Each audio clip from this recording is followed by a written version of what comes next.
for instance, in the energy sector, and also visa liberalization, just to mention two key fields, and can be, this is subject to be discussed, interested also in a greater diplomatic role of the European useful material for discussion today. And now, without further ado, I give the floor to my colleague Nona Michelisa, who is the head of our program on the Caucasus, and who will illustrate how the seminar will develop. Please, Nona. Thank you, Arthur. So I welcome you. Thank you for joining us in this conference. Arthur already gave some points about the European neighborhood policy, about the Eastern Partnership. Today we will see with the Ukraine, Moldova and Georgia, and what to do then with Armenia and Azerbaijan. And as I emphasize, we are speaking on the South Caucasus, so I will put major accent on Georgia, Armenia, and Azerbaijan. I'm pleased now to give the floor first to Amanda Paul, Policy Analyst and Senior Program Executive at the European Policy Center in Brussels Center. So you have 15 minutes. Just across the Black Sea. The second reason I would say is again linked to Georgia, the Rose Revolution, with President Saakashvili there after, forging ahead, adamant that he wanted to have stronger ties with the Euro-Atlantic institutions, which basically brought along, at that time I would say behind him, Armenia and Azerbaijan. The third reason, which is probably a very important reason, is Caspian gas. As the EU has sought, albeit very slowly, to diversify itself away from Russia, the Caspian gas reserves, obviously the principal source at the moment being Azerbaijan, has become increasingly important. And fourthly was obviously the 2008 war between Georgia and Russia, which left the EU as the main security actor in the region. It's the first time actually the EU has actually taken responsibility rather than the US for such an operation in that neighbourhood. We're seeing NATO as the main threat, and of course Russia still sees NATO as a main security threat in that region. But in the last 18 months, the EU has almost come to the same level to a certain degree as a sort of threat that Russia sees, hence the actions we've seen from Moscow over the last year or so. And of course we don't know whether that Armenia is dependent on Russia for its security, but at the same time I don't think that's the correct conclusion. I mean, if your best friend who's supposed to guarantee your security is selling arms to your neighbour, how would you define that person as a key ally? And then we come to Azerbaijan. Azerbaijan doesn't want to join the EU or the customs union. It has a policy of choosing not to choose, but how long that's going to be sustainable for it's difficult to see. Azerbaijan is the key in the EU's energy security policy, but we've seen that over the last few weeks or last few months there's been a much increase of visits to Baku from Russian delegations. I think there's been at least 20 delegations that have travelled there since the beginning of the summer, and they're still ongoing. Obviously Russia would like to have Azerbaijan in its customs union, because Azerbaijan is now, let's say, the geostrategic prize in that region to be won.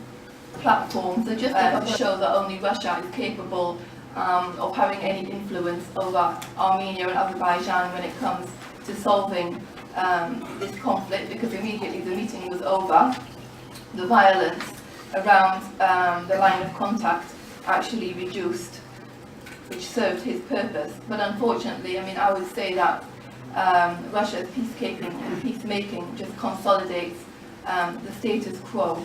It doesn't actually help to bring about peace, and in some cases it actually helps to strengthen the leaderships in the breakaway states. And I think that the West makes a mistake by allowing the Russians to maintain this key role in the conflict resolution in the South Caucasus. The second point relates to the 1994 Budapest Memorandum, which Ukraine signed with Russia, the United States and the UK. and which we saw was, blatantly tossed aside. I mean, it gave up its nuclear weapons, its significant arsenal. I think the fact that it was so blatantly dismissed puts the question mark how many other agreements could be dismissed basically at the drop of a pen. I mean, is anybody's security agreement or guarantee safe? I think it also made it less likely that Armenia would be ready to accept similar security guarantees for returning Azerbaijan's occupied territories. The fourth point is I think it's strengthened the resolve of the breakaway states to hold out for independence or annexation to Russia rather than make a compromise solution. Of course, you could say that in South Ossetia and Abkhazia, Russia has no need for either of these things, annexation, because basically it's managing to project power, sort of, let's say, a list of demands to the European Commission of what they would like to see changed in Ukraine's agreement. Of course, the EU said, no, we're not listening to any of this, but you have to consider the fact that we have more than a year until the end of, to the end of 2015, where we can see there's going to be much more pressure coming from Moscow, ongoing pressure to implement these sort of changes, and I think that's left us in a very difficult situation. It's also made it far more difficult for Moldova to implement, allowing the whole South Caucasus to slip through the EU's fingers, which I think would be negative for the entire region and both for the partners and for us. So thank you, and I'm sorry if I was too long.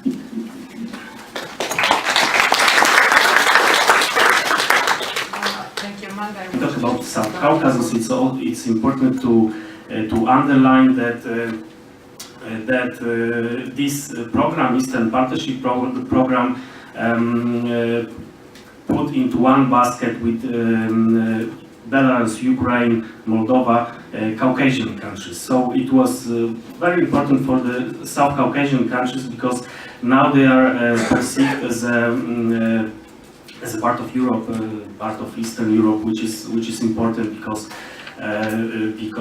it allows these countries closer relations with the European Union, and they have the same, let's say, offer from the side of the European Union as the three countries, other countries, Belarus and Moldova and Ukraine.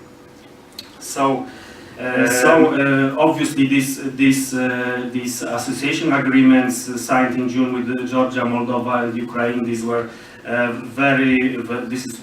that was very important moment, a big step forward toward political unification of Europe, but I would say also democratization of Europe, of Eastern Europe.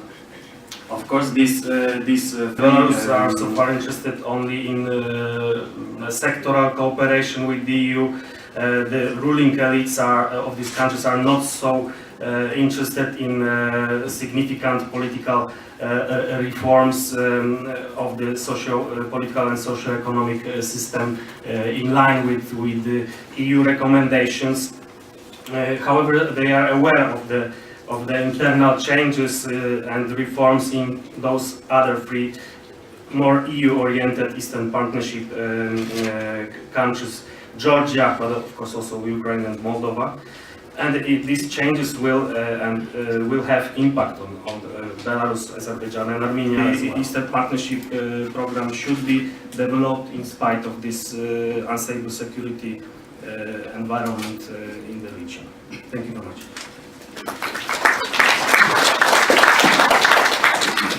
Thank you. Thank you very much, Nona. I think it's a really privilege to be here and really to discuss together with you this topic, which is very, very important for the people in the South Caucasus. And thank you very much for the Institute for International Affairs. That was also a very important impact of the processes which we can see. The idea of the Eurasian Economic Union, which was introduced actually in that time Prime Minister of Russian Federation Vladimir Putin in October 2011, and this project, this idea actually then later on actually was developed, and we can see right now, and the expert community actually considered this project as alternative integration project. for the EAP, let's say, partner countries, targeting first of all probably the post-Soviet countries, including the 3 South Caucasian states, bringing together 6 post-Soviet states: Armenia, Belarus, Kazakhstan, Kyrgyzstan, Russian Federation, and Tajikistan. In this context, definitely Azerbaijan pursues a balanced approach and using its oil and gas revenues to build a national security system through diplomatic means. And at the same time, it became a full member of non-alignment movement in 2011 and tries to keep a balance between the EU and Russia. And if we, based on this kind of, as I mentioned, very important elements of security and foreign policy orientation, characteristics go further, then we can see that definitely in that framework, Georgia signed the association agreement with the EU, which is absolutely coherent in its own way. And on June 27, 2014, and its parliament already ratified this agreement on July 18, 2006, where we can see, at least then, in contrast to Georgia, Azerbaijan's European integration ambition have always been limited in scope. It has never expressed its desire to join this integration project and continues to maintain this policy. However, if we can then look at Armenia, then we can see that Armenia actually took a decision to please both Brussels and Moscow through involvement in both, that this security dimension within the Eastern Partnership was absolutely missed from the beginning, and probably it should be put somewhere, because without that, really, if we are looking forward for the South Caucasus, I understand, I agree with the point that membership, maybe perspective for Georgia, is extremely important maybe in the future if we are looking forward to such kind of, because it's work in progress. But if we are looking forward to Azerbaijan and Armenia and thinking, okay, these countries, they have their own problem and they should solve this problem themselves. But I think, if we are looking to the other ethno-territorial conflicts all over the world, then we can see that, the conflict, the parties themselves, they can't really solve such kind of difficult and old conflicts. In that case, definitely mediators should do something, and probably the countries which can held under the settlement plan of 12 August 2008. This post was then later terminated in August 2011, and its responsibilities were merged with those of the USR for South Caucasus. Right now, the title of this new position was also revised, and new actual position is right now it's just EUCR for South Caucasus and for the crisis in Georgia. In that case, I think I am very happy that at least from their side they did something. EU did something, but I actually also very would like also to cite Nona again, that she very rightly mentioned that the Geneva Forum, if we are looking at what was achieved through the Geneva Forum, then today the main achievements of this forum has been Russia's decision to withdraw its military troops from Pereli, a small Georgian village in view of the South Ossetian administrative borders. That's it. In that case, if you are looking from that perspective, at least something was done. But if we are looking to within the track 2 initiatives, but if we are looking from the first track, unfortunately, EU is not really involved in this process, and they just support the Minsk group, and they don't want really to do anything in that framework. Only last but very important point, I would like to mention that if we are talking about that, this follows this unresolved conflict which we have in the Caucasus, 3 unresolved conflicts, 2 in Georgia and 1 in between Azerbaijan and Armenia. If we are looking from this case, then we can see that in the if in the case of Georgia internal conflict, there is a very clear recognition on the EU to contribute to the settlement of this conflict based on respect of the sovereignty and territorial integrity of Georgia. In phase if emphasized in the relevant priority areas as well as general objectives of action of EU-Georgia ENP action plan. But at the same time, the same cannot be said about Armenian-Azerbaijan conflict over Nagorno-Karabakh in the corresponding priority areas, as well as general objections and actions of the EU-Azerbaijan and EU-Armenia ENP action plan. Thus, as already mentioned, and I agree absolutely with Amanda, that double standards are clearly evident in the EU's approach to Georgia and Azerbaijan. In this specific section of the respective EU-Georgia and EU-Azerbaijan ENP action plan, and EU's articulation in the case of Georgia with the principle of sovereignty and territorial integrity is strong and non-negotiable. But this is not the case with Azerbaijan, although EU calls upon all forces to withdraw from the recently occupied territories and reinforce the importance it's attached to the territorial integrity and sovereignty of the Republic of Azerbaijan in accordance with the principle of OSCE in the statement on Nagorno-Karabakh issued on 9 November 1993. 1993, we can hear and find out these things. We can see this, it's there. But unfortunately, admittedly, the EU changed its original stance with regard to Armenia, Azerbaijan, over Nagorno-Karabakh and started to use more ambiguous terms in relation to the recognition of the territorial integrity of Azerbaijan in certain sections of EU-Azerbaijan ENP action plan. It's rather disappointing. Perhaps the main reason for such an approach can be explained by the EU's interest to keep some kind of balance and neutral stance with regards to both states, Azerbaijan and Armenia. But, however, this neutrality supports the current status quo, creating false expectation among the conflicting parties and complicating the peaceful resolution of this specific ethno-territorial conflict. And I think that this is very important, that Armenia's close involvement as a key state in this conflict rather hindering the conflict resolution process from the outset.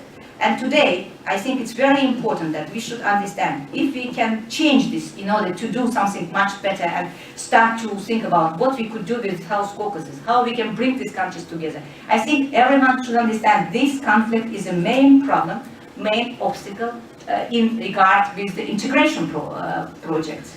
I think in both projects, this conflict should be solved.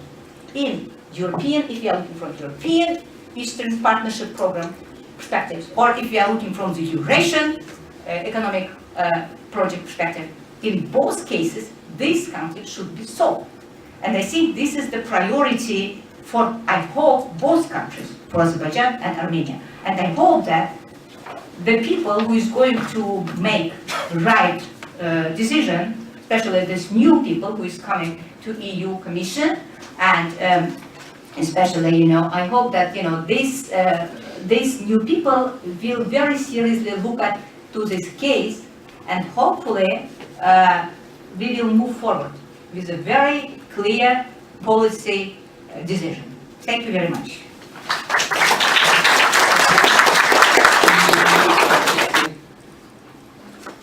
That's quite a challenge. Thank you, Noma, and also thank you and the Institute for International Relations here in Rome for the invitation.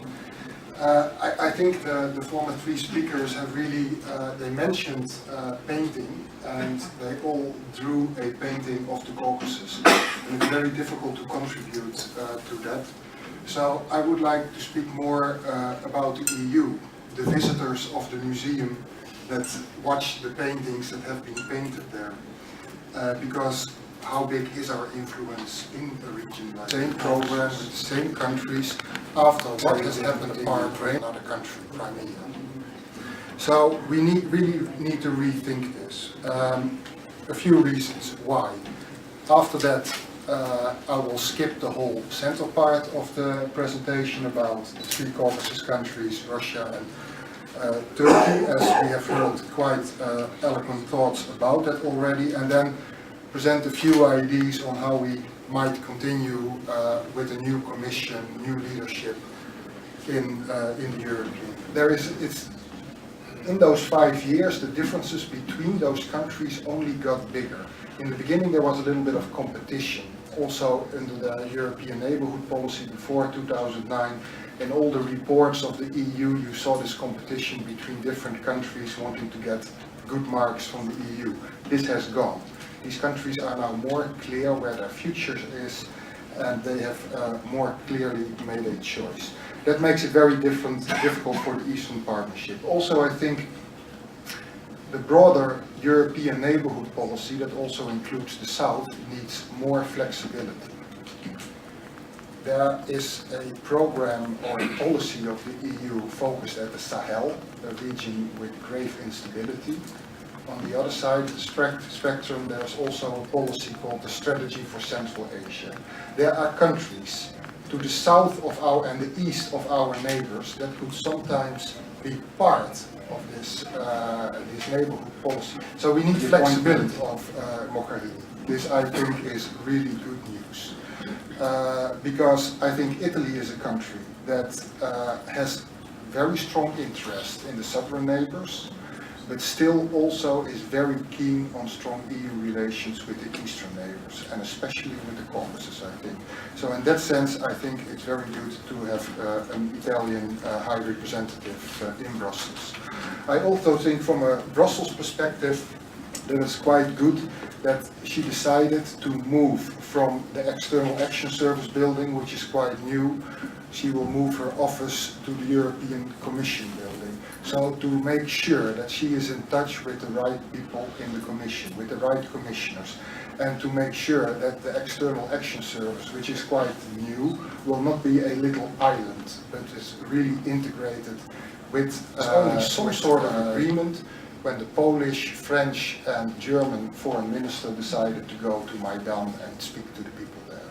I think the role of member states is still important here. So I think this is the time now with the new leadership coming in to do a serious assessment after 5 years, and it's quite common in the EU to do an assessment after 5 years of a policy, to see how we can strengthen the European neighborhood policy and even expand it, and how we can replace the Eastern Partnership, and for that matter maybe also its southern equivalent, with something new, something more simple, something more focused at the bilateral ties we have with Georgia. There is some success, especially in the first 4 years that Saakashvili was in charge. Now we see a new impetus with a new government, but it remains an enormous challenge. In Moldova, I'm not so sure yet.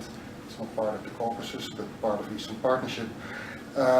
As Amanda said, there will be elections soon. We have to see if there might be a U-turn in Moldova. But even under this extremely pro-European government in Moldova, most democratic reforms have been quite shallow. Still, I believe that the EU should pursue a democratization agenda. Not in a way of we know it better than you, please follow our lead, but because it's our key interest in the European Union to have democratic states next to us. And this is where we conflict with Russia, because Russia seeks friendly, stable leaderships next to it. Russia is a rent-seeking economy and political system that needs to stay intact by having friendly relations with neighbors that work in the same way, and this is often in a non-democratic system. So this is also the area where we collide. But I would say for the European Union, we should always prefer values, democratic human rights values, over so-called short-term, because we have to learn a lot. The Russians have to adapt, we have to adapt in the field of trade. We cannot constantly collide there over these countries. The fourth one is security, and I see there are two aspects. One aspect I'm very reluctant to talk about because I don't have the solution, and that's the protracted conflicts. I think, and I agree that the role of Europe has been extremely minor. I think we in Europe need to be extremely careful, because we can have a big mouth and go somewhere and say this is what to be done, you can be our partner and so on, but can we back it up? And in Ukraine we saw we cannot back it up anyway. So our security was not part of the Eastern Partnership, and I doubt that it will be part of the coming 5 years of the new project. What we can do is help countries that are interested, the same as democratization, countries that are interested, so not reluctant. We can help them with security. European member states, with their strengths and their capacities, should be combined increasingly, I think, with EU programming. Hopefully this is the way forward. I don't think we are in need of a new policy or a new acronym, but we are really in need for stronger bilateral relations on all levels with these countries. Thanks. Thank you. country in their own, let's say, part of, in their own view. Azerbaijan now, strategically, for the energy, for the stability of the region, it's really a main actor, and being involved in one of the two blocs can be a great opportunity for the bloc, for the two blocs, first of all. So the question is, does exist a key point that they can put on a plate to convince Azerbaijan to strengthen their relation in one way or another, to go deeper with the collaboration, to get more involved in the policy of one of the two visions, or probably it's not this the moment and they are strong enough to go on by themselves for another period. Okay, thank you.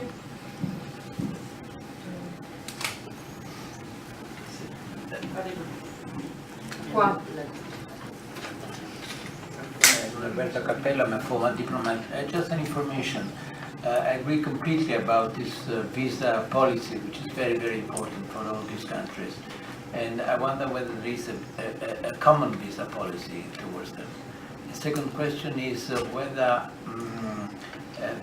the Erasmus program could be applied to these countries, because again, this has been the Russian Federation, the order of the OSCE and the Helsinki principle are almost collapsed at all. Because, for instance, we had a Russian distinguished scholar at the Institute of Affari Internazionali, I guess 1 or 2 weeks ago, he said that we have to think about post-OSCE legal order, so that there are other things about it. And it's very difficult to construe principle for a peaceful settlement of the disputes if you think that this legal order has collapsed. If on one hand you have incorporation and aggression, on the other hand you have sanctions against the Russian Federation because the Russian Federation violated international law. Thank you. Any other?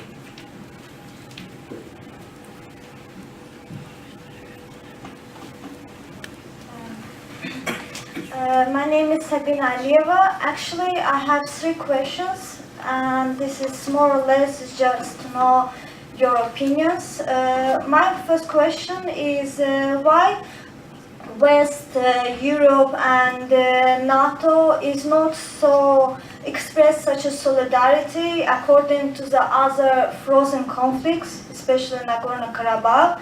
Is there a religion pattern?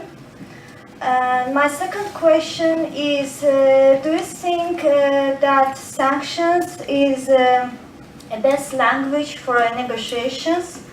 And my last questions... policy that would replace Eastern Partnership, would that be heading against Russia? I think without knowing it, this happened with the current Eastern Partnership we had. When it was developed in 2009, we said, Russia, please, would you be on board with this in the multilateral track? We also asked this to Turkey. And Russia said, no, no, no, this is not of interest to us. We have a strategic partnership with you, and you do whatever you want in this Eastern Partnership.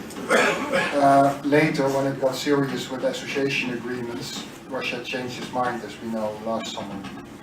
I think if we would not have an ambitious policy towards 3 or 6 countries, but something more bilaterally focused on each country tailored, that it would be easier for Russia to understand what is going on, what are our objectives.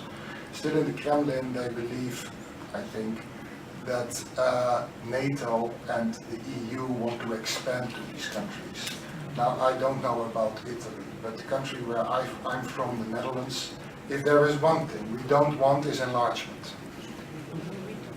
I think it's countries like Armenia and Azerbaijan could be offered a sort of what we call now enhanced PCA, Partnership Cooperation Agreement. Today, President Nazarbayev of Kazakhstan is in Brussels, and he is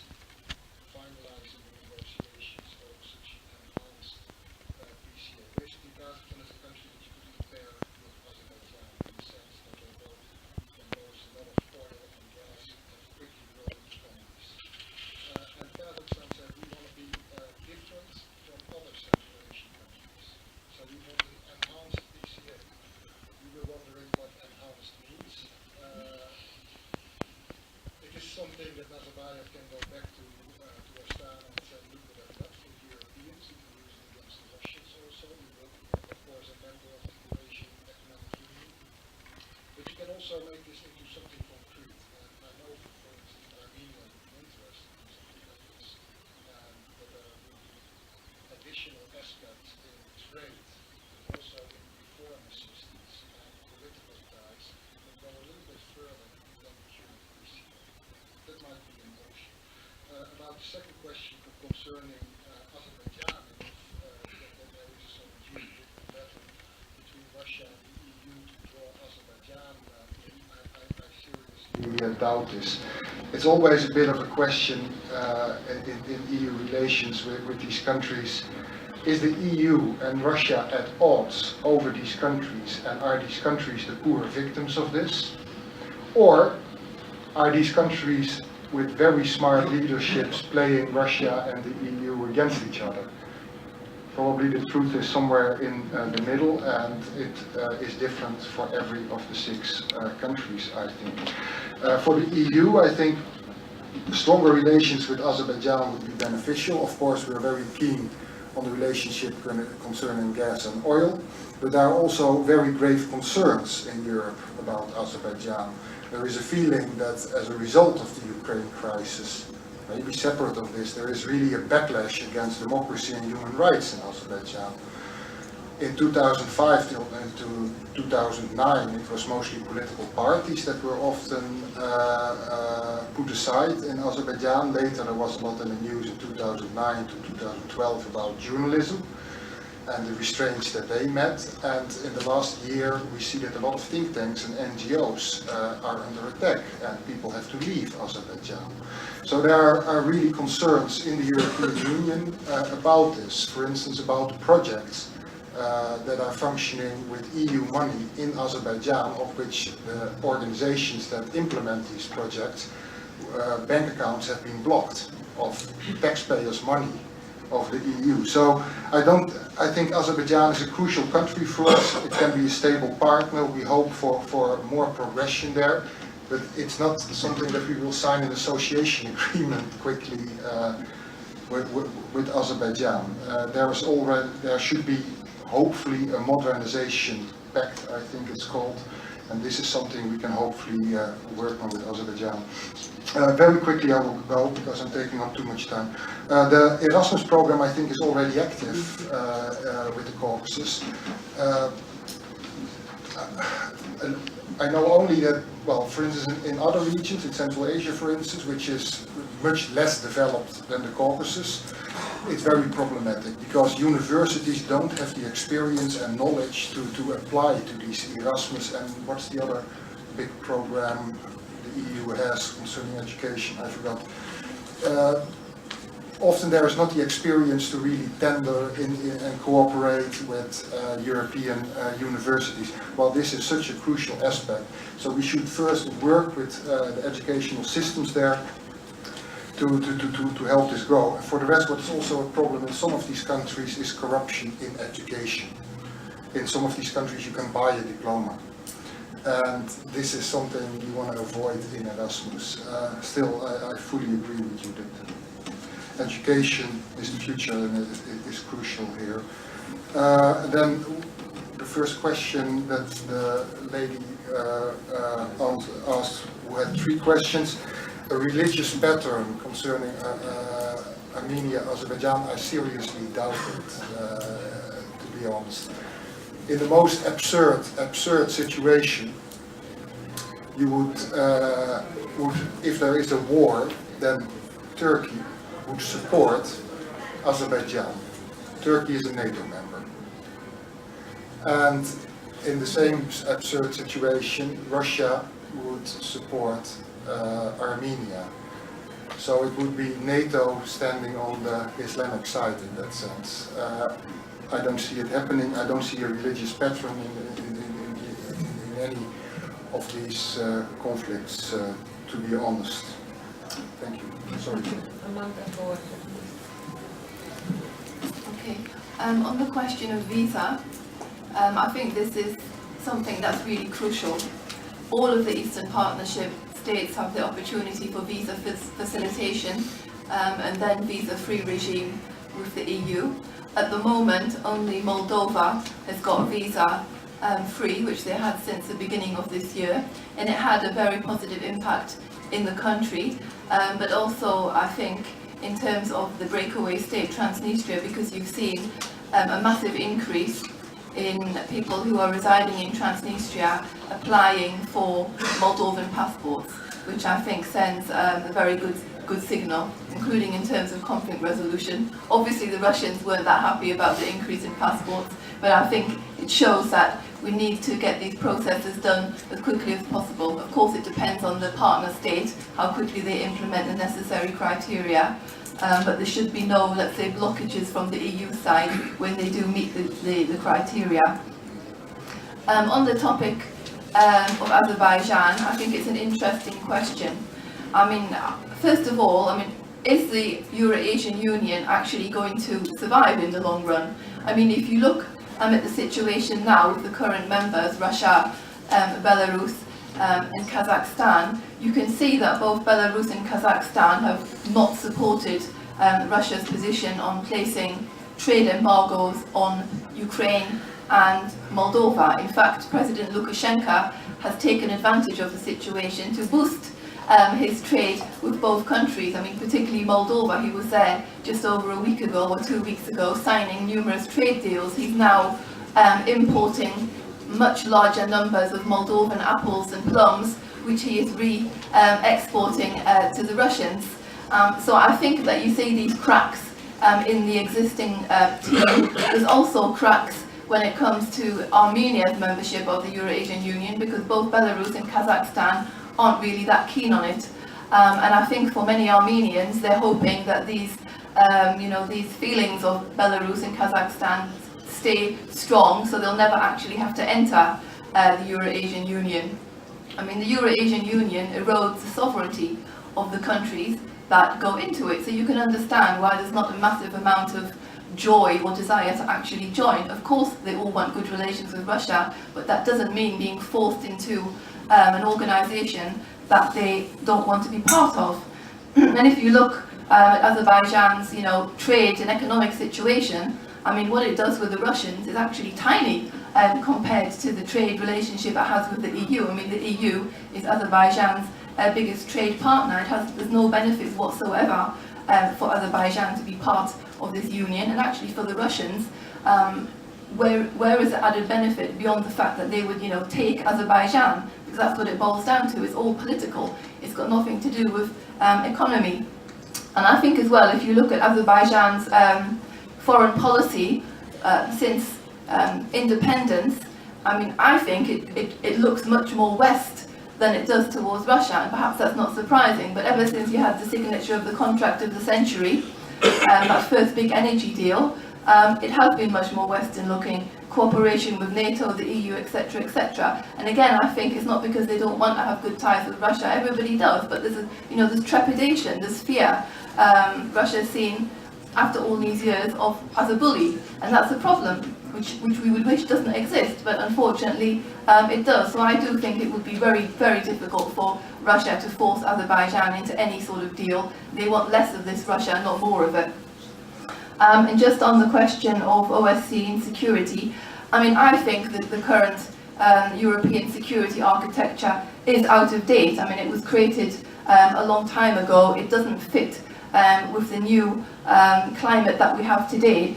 But the problem is the relationship now that we have with Russia makes it almost impossible to begin to, talks on a new security framework. But it's very clear that we do need a new security framework, because we have too many vacuums, too many spaces where we're going to keep having this collision. So I would hope at some time in the future, when hopefully the relations with Russia have returned to, let's say, a more friendly period, although when that would be, it's very difficult to say, we can have this sort of discussion, because I think it's vital. It's vital for us, it's also vital for Russia, but more importantly, I think it's vital for the countries that are actually caught in between, because until until that point, their security is always going to be at risk because none of them can join NATO. I think it's very clear that Ukraine is never going to be accepted into NATO. I don't think Georgia will be either. But being neutral is not an answer either, because neutral means you can be invaded anyway by the Russians. So something does need to be done. Okay, thank you. Konrad and Gunnar, you will conclude. Quite brief. So for the question about the lady is not here anymore, but about Russia's place in the EU's eastern policies, I will only recall provoking words of our former foreign minister Radek Sikorski, who said that we dream about Russia becoming one day a member of European Union, but this is very long-term perspective. And about the EU perspective for the 6 Eastern Partnership countries, of course, this is also very long-term project. But still, in Poland, we believe that these countries should have this perspective, and there should be clear promise that the European Union is open, and someday then they can join European Union. And about this choice between the rapprochement with the European Union and integrating with the Eurasian Economic Union. In case of Azerbaijan, I think Azerbaijan's position, economic, political position is strong enough to resist any pressure, and so I don't think that Azerbaijan will because of pressure, will join Eurasian Union. But even if such thing would happen, I think the experience of many other countries like Kazakhstan or Belarus, it shows that this kind of integration is really a fake integration. It's nothing comparable to the integration project of the European Union. And actually, these countries like Kazakhstan, they don't want to give their sovereignty to supranational organization. So this is very much a kind of theater, not a real integration. And about the Karabakh issue, I will only say that that simply repeating that we support Azerbaijan's territorial integrity, it doesn't change reality on the ground. So it's of course not enough, and the EU should be more active there, and someday it may help in the resolution of this problem. It maybe seems completely unrealistic from the current perspective, but look at the experience of the Western Balkans, where we had a similar very brutal conflicts between the nations there, and the fact that the European Union was active there, it changed reality. So I think something similar may happen someday in the South Caucasus as well. So that's all. Thank you. Thank you. Thank you very much for the questions, and I'll just refer to the questions which were to everyone, right? And the first question it was about Azerbaijan's kind of choice regarding these 2 projects, which I already mentioned, these 2 integration projects, and you mentioned that what could be the whatever incentives in order to. But I think that if we can look at to current situation, I think this situation right now is just it's work in progress. Actually, a lot of elements depends on the situation and different factors, external and internal. But as I already mentioned, that the Azerbaijan is really quite sufficient in its own way, you know, and in that case maybe it was safe and stable in the way that, you know, the government definitely knows exactly what is the best for the people and for the country. And if we can look at from the security perspective, as I mentioned, that, you know, around 20% of the country is not controlled by the government. And imagine in this situation we are trying to build up and really doing a quite impressive positive results in economic sphere. And I know that the people criticizing the government regarding some domestic issues, but we should also, you know, also take into consideration that we have around 1 million IDPs and refugees in the country. The rights of these people, absolutely, you know, nobody really thinking about the rights of these people as well. They are part of this country. In that case, definitely the conflict, which is really still open, it's not frozen. The people still, you know, we have these skirmishes in the front line. The people actually die from both sides. And this is absolutely urgent issue. And about if it's not religious factor there, okay. If it's not in from that perspective, but then what's the problem here? Why it's not so much interest to resolve this issue? Because if you're looking, for example, for the, like say, right now with this Ukrainian crisis, huge interest about the situation, about the Crimea, about the, you know, southern part of Ukraine, everyone talking about sanctions, and we can see this as sanctions, that there are very clear policy steps from the West. But if you can see that, you know, we have the same situation with Karabakh, nothing happened during these 20 years, as I mentioned, and still nobody would like to put it in parallel. Why? If we can look at to the deep reasons of both cases, we can see there are a lot of similarities. I'm not going to go too deeper, but the point is it's still there.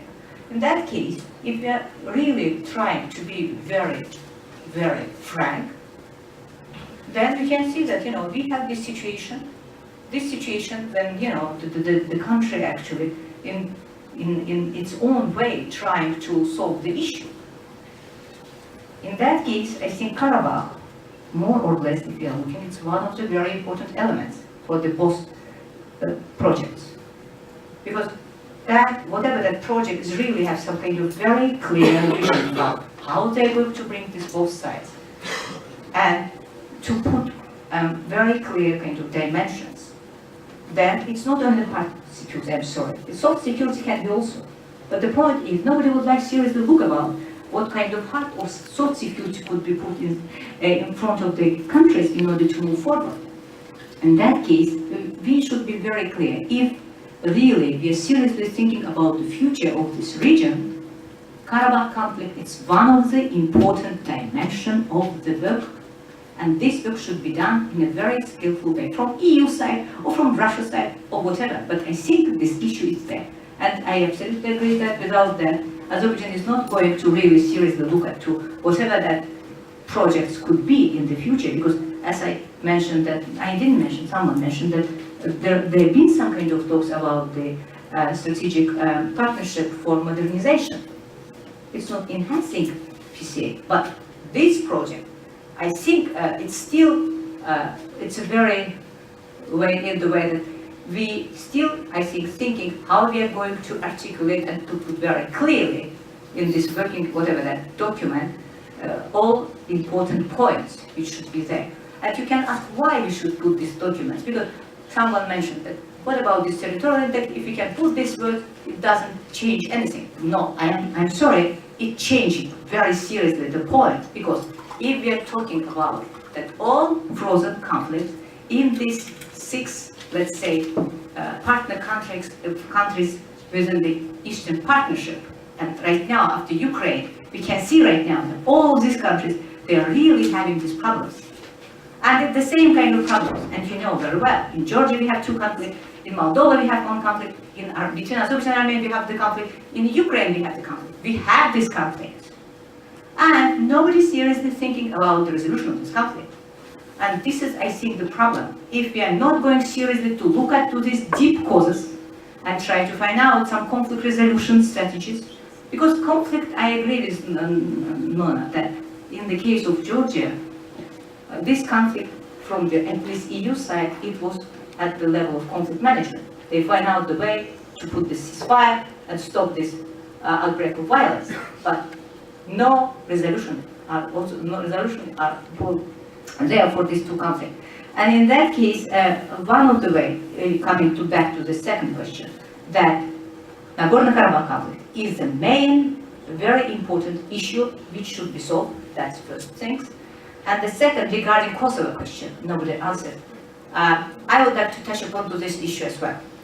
I think that if we are looking to the case of Balkans, and Balkans actually happened at the same time when the conflicts happened in the South Caucasus.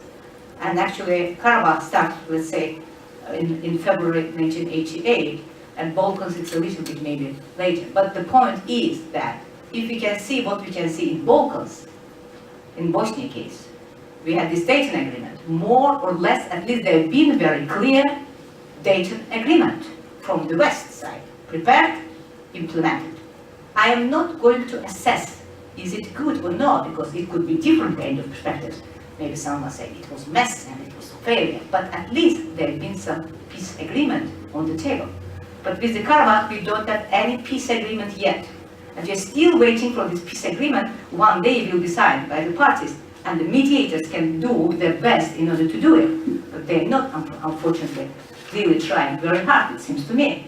In that case, Kosovo, if we are looking from the perspective, was it a good idea to recognize that case and create some kind of precedent for other, the same kind of situation? Maybe in that specific time, nobody seriously thought about that. Maybe the people the countries who decided to do it, thought that that's the only way. But if we can right now retrospectively looking to the past, then we can see that what we can see in Kosovo, it was then later on, we could see in Abkhazia and Ossetia in 2008 when the Russia recognized this territory. And then right now we can see the same way in Ukraine case. In that case, it was really some kind of very specific way, and if we didn't have that precedent, maybe the situation would be different. In that case, we should be also very clear regarding these things. When we are talking about territorial integrity and self-determination, that both sides, it seems to be European Union, sometimes, and Russia, this whole concept sometimes blurring.